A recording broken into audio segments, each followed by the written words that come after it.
একের পর এক ঝুট কাপড় বুনে তৈরি হচ্ছে পাপোশ। পাশাপাশি সারিবদ্ধ ৬টি মেশিনে কাজ চলছে সমানতালে। ঠাকুরগাঁও সদর উপজেলার বরুণাগাঁও মণ্ডলপাড়ার এলাকার বাসিন্দা সাবিনা বেগম এই কারখানার মালিক। ২০২০ সালে একটি মেশিন নিয়ে পাপোশ তৈরি শুরু করেছিলেন তিনি। পরে গ্রামীণ নারীদের এগিয়ে নিয়ে যাওয়ার লক্ষ্যে ঋণ নিয়ে আরও ৫টি মেশিন কেনেন তিনি। নিজ বাড়িতে টিন শেডের ঘর তুলে সেখানেই চালু করেন কারখানা। বর্তমানে ৬টি মেশিনে পালা করে ১৫ জন নারী শ্রমিক কাজ করছেন। এই অবস্থায় মেশিনের সংখ্যা আরও বাড়ানো দরকার, তবে সেই সামর্থ্য হয়ে ওঠেনি সাবিনার।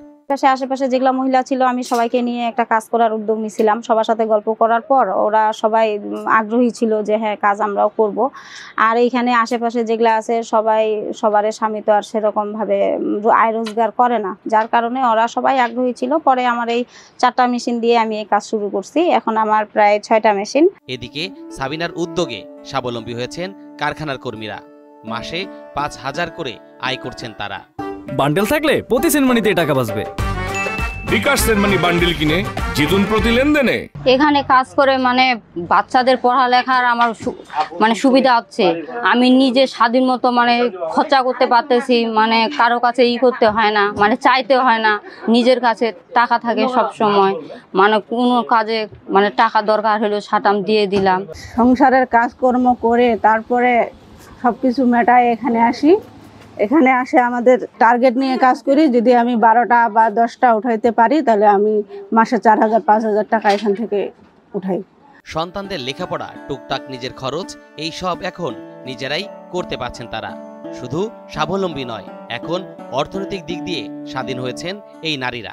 বাচ্চাকে লেখাপড়া করাইতে সমস্যা হয় না, প্রাইভেটের বেতনটা ঠিক মতন দিতে পারি।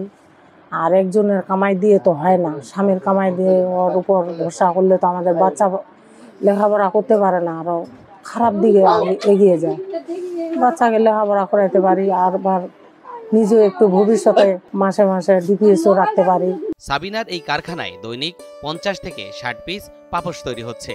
প্রতি মাসে একজন ব্যবসায়ী এসব পাপোশ কিনে নেন। সাবিনার এই উদ্যোগকে সাধুবাদ জানিয়েছেন জেলা প্রশাসক।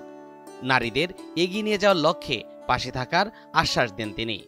সদর উপজেলায় সাবিনা নামে যে মেয়েটি, সে নিজের উদ্যোগে কর্মসংস্থানের ব্যবস্থা করে নিয়েছে তার নিজের এবং তার আশেপাশের কিছু মেয়ের। তো এই বিষয়টি জেলা প্রশাসক হিসেবে আমি অবশ্যই অ্যাপ্রিসিয়েট করি। তার এই কার্যক্রমকে এগিয়ে নিয়ে যাওয়ার জন্য সহযোগিতার জায়গাটিতে আমার যতটুকু করা সম্ভব আমি অবশ্যই করব। সাবিনার এই কারখানা থেকে মাসে ৬০,০০০ টাকা আয় হচ্ছে। এর মধ্যে শ্রমিকদের বেতন ও কাঁচামাল কেনেন তিনি। সবকিছুর পর ১৫ থেকে ২০,০০০ টাকা লাভবান হচ্ছেন সাবিনা।